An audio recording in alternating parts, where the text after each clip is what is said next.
कि जीवन का जाम समाप्त हुआ, बोला अब धुमनी जाम कहाँ, और राम नाम के दीवाने बतलाए दे तेरा राम कहाँ। तो बोले प्रहलाद राम मेरा व्यापक सारे संसार में है, मुझ में भी है तुझ में भी है, इस खम्भ में है तलवार में है। मेरा भगवान हर जगह मौजूद है। तो बोले जब हर जगह है तो भेंट जा खम्भे से। खम्भे से भेंटने के लिए प्रहलाद आगे थोड़ा सा बढ़े, लेकिन डर हुआ और विचार किया कि इतना गर्म लोहे का खम्भा अगर मैंने छू भी लिया तो मैं जल जाऊंगा। भगवान सोचने लगे कि मेरे भक्त की अंतिम परीक्षा है और मेरा भक्त अंतिम परीक्षा में फेल हो गया तो मेरा नाम लोग भक्त वत्सल मिटा देंगे। एक नन्ही सी चींटी का वेश धारण किया और गोविंद उस खम्भे पर ऊपर नीचे रेंगने लगे।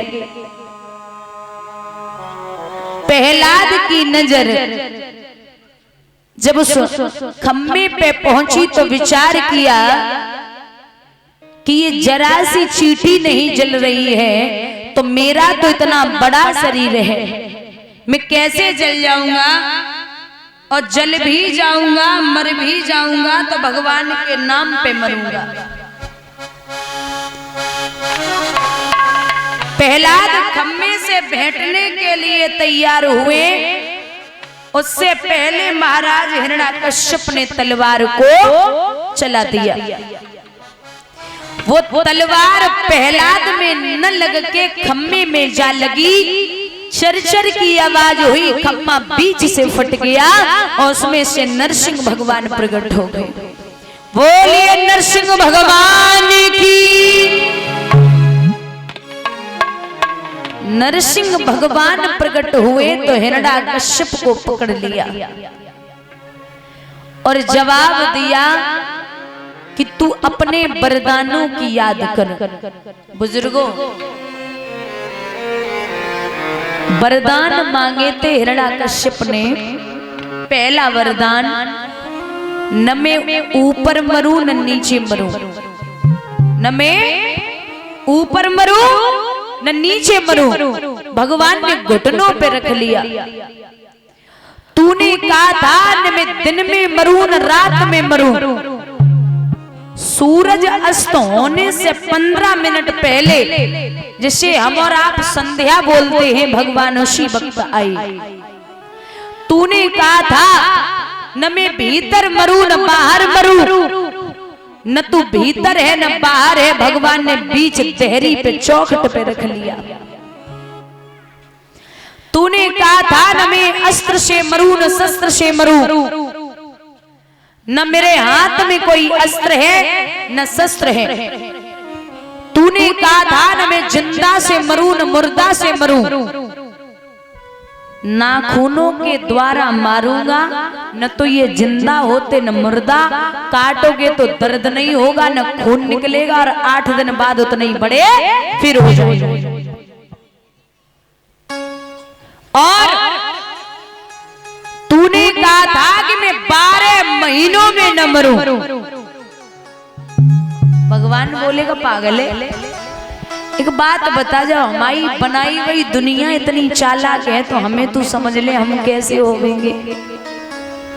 भगवान जिस वक्त आए वहीं से प्रभु ने 13वां महीना लौंद का शुरू कर दिया।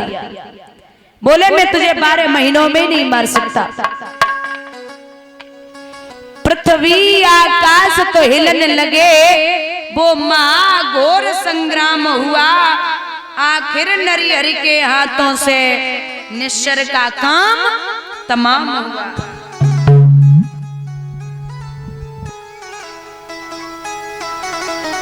महाराज जब प्रभु को क्रोध आया है तो कहते हैं देवी देवतागण घबराने लगे। मैया लक्ष्मी ने जवाब दो, ऐसे सब घबराए रहे हो, हम जाए रहे, हम देखें कैसो रूप है। एक कहावत है कि पति चाहे कितने गुस्सा में हो, पति चाहे कितने भी गुस्से में हो, औरत सज धज करके एक बार मुस्कुरा दे, सब गुस्सा शांत। सो मैया लक्ष्मी ने 16 श्रृंगार किए और 16 श्रृंगार करके चली। भगवान ने जो मैया को देखो सो अट्ठाहस करके हंसे। 2-4 पटकी तो चलत में लग गई, भाग रही। भगवान को देख के विचार करो कि ऐसा स्वरूप तो मैंने कन्हैया को कबहू नहीं देखो, ऐसा स्वरूप मैंने गोविंद का कभी नहीं देखा, आज इनका रूप कैसा है। प्रहलाद को इशारा दिया, जाओ वत्स पिता की गोदी में बैठो। भैया भक्त और भगवान में इतना प्रेम है, प्रभु अपनी जिह्वा के द्वारा प्रहलाद को चाटने लगे। भगवान जिह्वा के द्वारा प्रहलाद को चाटने लगे। मैया लक्ष्मी और देवी देवतागण जवाब दे रहे कि हे नाथ, आपकी लीला आप ही जानो, पता नहीं कौन सा दृश्य दिखाते हो, समझ में ही नहीं आता। भगवान ने प्रहलाद से कहा कि वत्स कुछ मांग लो। आज को बेटा हो तो ना तो सीधी कहा तो या प्राइम मिनिस्टर बनाओ या चीफ मिनिस्टर बनाओ, लेकिन प्रहलाद बोले अगर कुछ देना है तो एक ही चीज दे दो, मेरे पिता को वैकुंठ धाम। भगवान बोले अरे बाबरे, तेने तो कछु ना मांगे पायो, क्यों? मेरे हाथों से मरा है, वो सीधा वैकुंठ में गया है, उसे मांगने की जरूरत नहीं पड़ती।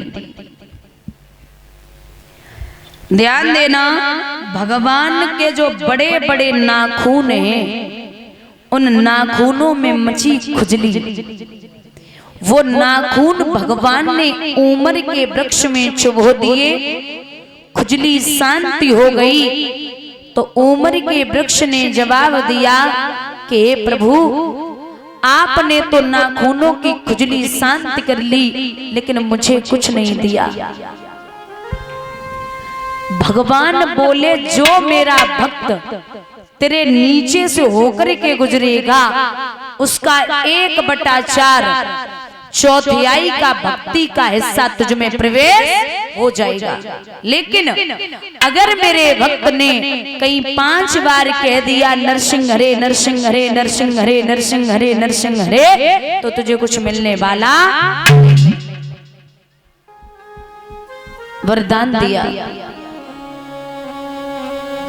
भगवान प्रहलाद को। दर्शन देने के बाद अपने धाम के लिए आए हैं।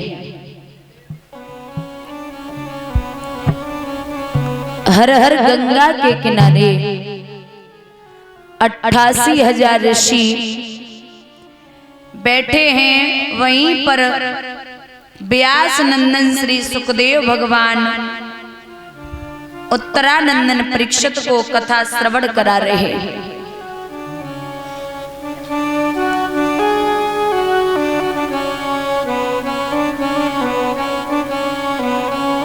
और बोले हैं कि इन प्रहलाद की तीसरी पीढ़ी पर, प्रहलाद की तीसरी पीढ़ी पर एक राजा हुए जिनका नाम है विरोचन। क्या नाम है? विरोचन। और महाराज विरोचन के पुत्र हुए हैं राजा बलि, जिन्होंने 101 यज्ञ पूर्ण करके इंद्र के इंद्रासन को अपने वश में कर लिया था। ऐसा था वो राजा। जो देवताओं की मां है उनका नाम है अदिति, और जो राक्षसों की मां है उनका नाम है दिति। राक्षसों की और देवताओं की माएं अलग अलग हैं, पिता एक ही है। पिता का नाम है कश्यप।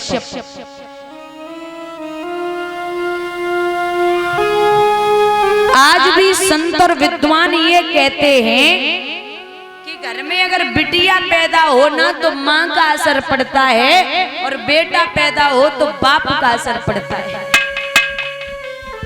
घर में पति पत्नी में लड़ाई हो ना, फिर सुनो ये बिगड़ा क्यों है, तुम पे ही गो है ना, तुम्हारी सब आदतें, बाप की आदत बेटे में गई है। लेकिन भैया आपसे आपको बता दें कि चाहे बच्चा हो या बच्ची हो, सबसे ज्यादा असर बच्चों पर माँ का पड़ता है। क्योंकि अगर माँ का असर न पड़ता तो ब्राह्मण विश्वसर्वा के यहाँ पर राक्षस रावण पैदा नहीं होता, क्योंकि उसकी माँ केतकी राक्षसी थी। अगर माँ का असर न पड़ता तो हिरण्याकश्यप राक्षस के यहाँ पर भक्त प्रहलाद पैदा नहीं होता, क्योंकि उनकी माँ कयादु बहुत बड़ी भक्तिन थी।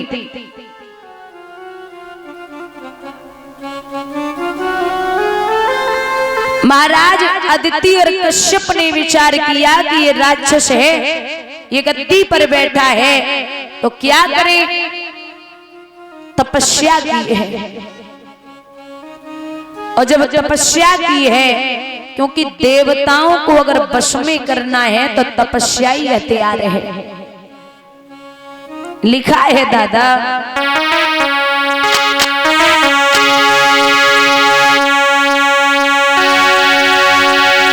10,000 बरसी